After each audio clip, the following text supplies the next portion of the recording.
Hello all, welcome back to day 2 of Bengaluru. నేను already day 1 full length vlog upload చేశాను. ఎవరైనా చూడకపోతే వెళ్ళి చెక్ చేయండి. అండ్ కమింగ్ టు డే 2 మేము ఇస్కాన్ టెంపుల్తో స్టార్ట్ చేసాం. మా ఫ్రెండ్స్ మేము కలిసి వచ్చాము. సో ఎంటర్ అవ్వగానే మనకి ఎంట్రీలో టికెట్ ఇస్తారు. 4-వీలర్కి సపరేట్ రూట్ ఉంటుంది, 2-వీలర్కి సపరేట్ రూట్ ఉంటుంది. అండ్ పార్కింగ్స్ కూడా డిఫరెంట్ ప్లేసెస్లో ఇస్తారు. టెంపుల్ ఎంటర్ అవగానే ఇలాగ వైట్ గోపురం తోటి మనకి ఎంట్రన్స్ ఉంటుంది. అండ్ కార్ పార్కింగ్ చేసుకుని మనం లోపల రైట్కి తిరిగితే ఎంట్రన్స్కి రూట్ ఉంటుంది అక్కడ. సో ఆ రూట్ మనం వెళ్ళామంటే దర్శనానికి వెళ్ళొచ్చు. అండ్ అక్కడ నేమింగ్ బోర్డ్స్ ఉంటాయి, మనకేం ప్రాబ్లం ఉండదు. రైట్ సైడ్లో ఒక కోనేరు ఉంటుంది. యూజువల్గా ఎవరైనా దర్శనం చేసుకోవడానికి లేకపోతే ఏమైనా స్పెషల్ అకేషన్స్ ఉన్నప్పుడు ఇక్కడ స్నానం చేసి లోపల దర్శనానికి వెళ్తారంట. చాలా ప్లెజెంట్గా ఉంది అంతా కూడా. సో ఆ సరౌండింగ్స్ అంతా చాలా పాజిటివ్ ఎనర్జీతో చాలా బాగా అనిపించింది. ఆ మంత్రాలు, ఆ మ్యూజిక్ చాలా సాఫ్ట్గా బాగా అనిపించింది అంతా. And temple architecture Avani and interiors ఇవన్నీ కూడా చాలా ఎలిగెంట్గా బాగా మెయింటైన్ చేస్తున్నారు. ఒక స్పిరిచువల్ వైబ్ని క్రియేట్ చేస్తుంది. అండ్ లోపలికి వెళ్ళడానికి ఇలా రూట్స్ ఉంటాయి. ఎప్పుడైనా క్రౌడ్ ఎక్కువ ఉన్నప్పుడు ఇలా లైన్స్లో పంపిస్తారంట. అండ్ వెళ్తున్నప్పుడు మనకి కంప్లీట్ టెంపుల్ ఇంటీరియర్ అంతా బాగా కనిపిస్తుంది. మెయిన్ టెంపుల్కి వెళ్ళే ముందు 2 టెంపుల్స్ ఉంటాయి. ఒకటి ఆంజనేయ స్వామి టెంపుల్ అండ్ ఇంకొకటి గోవిందరాజ స్వామి టెంపుల్. ఈ 2 దర్శనం అయ్యాక మనం మెయిన్ టెంపుల్లోకి ఎంటర్ అవుతాము. సో మేము వెళ్ళే టైంకి కరెక్ట్గా హోమం చేస్తున్నారు. అది మాకు ఇంకా పాజిటివ్గా అనిపించింది. అండ్ మెయిన్ టెంపుల్కి ఎంటర్ అవ్వడానికి స్టెప్స్ ఉంటాయి. సో లోపలికి వెళ్ళగానే ఇలా గోల్డెన్ ఫ్రేమ్ తోటి మొత్తం టెంపుల్ అంతా డిజైన్ చేసి ఉంటుంది. ఆ ఆర్కిటెక్చర్ అంతా చాలా బాగుంది. అండ్ దర్శనం చేసుకుని హారతి తీసుకున్న తర్వాత ఆ పైన ఆ ఆర్కిటెక్చర్ అంతా కూడా వాళ్ళు కృష్ణుడి స్టోరీ అంతా ఫ్రేమ్ కింద చేసి లోపల మనకి డిజైన్ చేశారు. అది బాగా అనిపించింది. అండ్ ఆ లెఫ్ట్లోని ఏ రిలీజియన్కి ఆ రిలీజియన్ అండ్ ఏ లాంగ్వేజ్కి ఆ లాంగ్వేజ్ రిలేటెడ్ బుక్స్ అమ్ముతున్నారు. కావాలనుకున్న వాళ్ళు పర్చేస్ చేసుకోవచ్చు. అండ్ లోపల చిన్న స్టాల్స్ ఉంటాయి కదా మనం షాప్ చేయడానికి, అవన్నీ కూడా చాలా క్యూట్గా ఉన్నాయి. కొన్ని స్టాల్స్లోని మనీ యాక్సెప్ట్ చేస్తున్నారు, యూపీఐ యాక్సెప్ట్ చేయట్లేదు. సో అలా తీసుకోవాలనుకునే వాళ్ళకి ఏటీఎం ఫెసిలిటీ కూడా వాళ్ళు ప్రొవైడ్ చేశారు. అండ్ ఇవన్నీ చాలా బాగా అనిపించాయి. ఆ ట్రీస్, ఆ చిన్న కృష్ణుడివి ఇవన్నీ బాగా అనిపించాయి. అండ్ మనం అలా లోపలికి వెళ్తే ప్రసాదం కౌంటర్ ఒకటి కనిపిస్తుంది. సో ఇవన్నీ వాల్స్ మీద రాధాకృష్ణుల స్టోరీ, తర్వాత అక్షయ పాత్ర ఫౌండేషన్ ఎప్పుడు స్టార్ట్ అయింది, ఎలా ఇనిషియేషన్ తీసుకున్నారు, ఇవన్నీ కూడా వాళ్ళ వాల్స్ మీద డీటెయిల్గా మెన్షన్ చేశారు. సో చదివే వాళ్ళు చదువుకునే ఎలా ఇంట్రెస్ట్ ఉన్న వాళ్ళు చదువుతున్నారు. అండ్ లోపలికి వెళ్తే మనకి ఇలా షాప్స్ కనిపిస్తాయి. ప్రసాదం కౌంటర్స్, స్వీట్స్ ఇవన్నీ వాళ్ళు పర్చేస్ చేస్తారు. అండ్ కొంతమంది కేక్స్ కూడా కొనుక్కుంటున్నారు అక్కడ, అవి కూడా చాలా బాగున్నాయి. అండ్ మనం బయటకు వచ్చే ఎగ్జిట్ రూట్లోని ఇలా మనకి ఫుడ్ కోర్ట్ ఒకటి అవైలబుల్గా ఉంది. సో ఈ ఫుడ్ కోర్ట్లోని A to Z అన్నీ ఉన్నాయి. రైస్ ఐటమ్స్ ఉన్నాయి, స్నాక్స్ ఉన్నాయి, sweets, all types of sweets ఉన్నాయి. అండ్ పఫ్, ఫాస్ట్ ఫుడ్స్ అన్నీ ప్రొవైడ్ చేస్తున్నారు వాళ్ళు.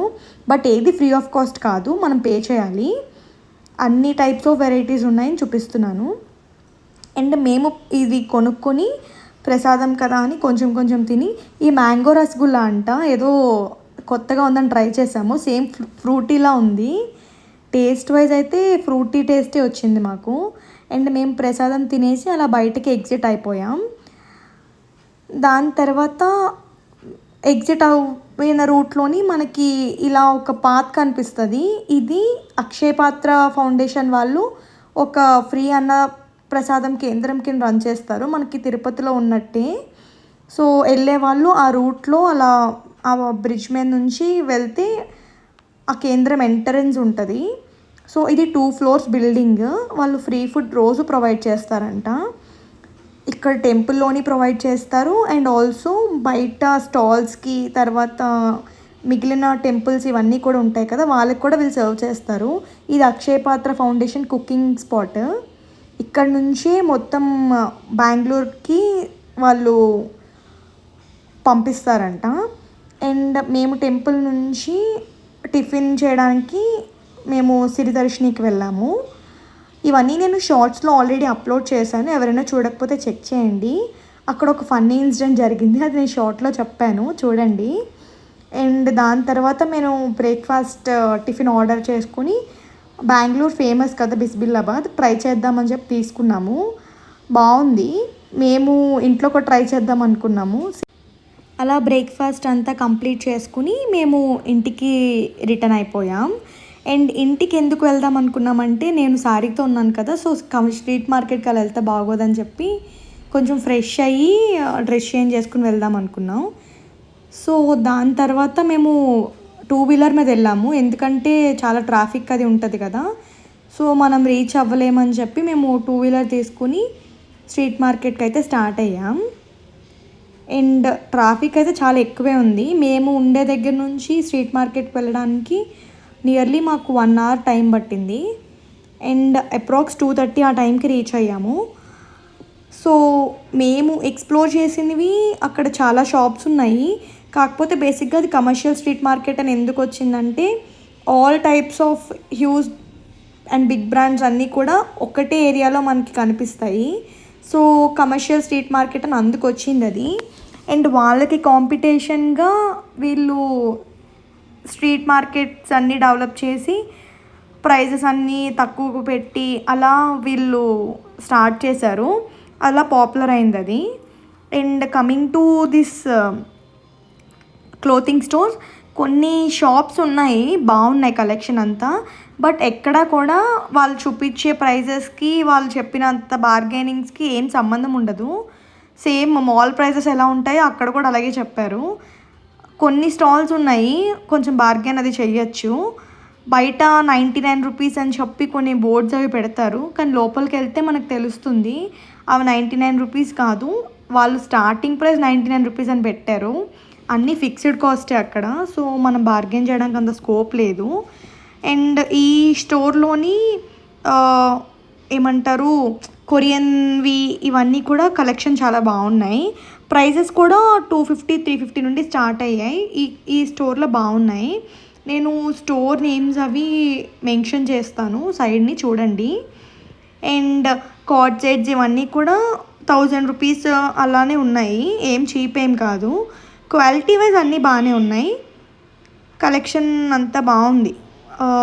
యూనిక్ కలెక్షన్ కనిపిస్తుంది, బట్ ప్రైస్ ఏం బడ్జెట్ ఫ్రెండ్లీ కాదు. హానెస్ట్గా చెప్పాలి అంటే జ్యువెలరీ షాప్స్, బ్యాగ్ కలెక్షన్ ఇవన్నీ యూనిక్గా ఉన్న ప్రైజెస్ ఏమీ అంత రీజనబుల్ కాదు. స్ట్రీట్ మార్కెట్కి ఉండే బార్గెనింగ్ ఏమి మనం ఎక్స్పెక్ట్ చేయలేము అక్కడ. మోస్ట్లీ డిజైనర్ కలెక్షన్స్ చాలా బాగున్నాయి. మనం బొటిక్స్లో స్టిచ్ చేయించుకోవాలి అనుకున్న వాళ్ళు అక్కడికి వెళ్ళి తీసుకుంటే వాళ్ళకి అది బెనిఫిట్ అవుతుంది. అండ్ అక్కడ కొంచెం స్ట్రీట్ ఫుడ్, తర్వాత కొన్ని ఫుడ్ ఐటమ్స్కి షాప్స్ అలా ఉన్నాయి. సో మేము అక్కడ దగ్గరలో ఉన్న ఉడిపికి వెళ్ళి టిఫిన్ చేసేసి ఈవినింగ్ రిటర్న్ అయిపోయాం. అండ్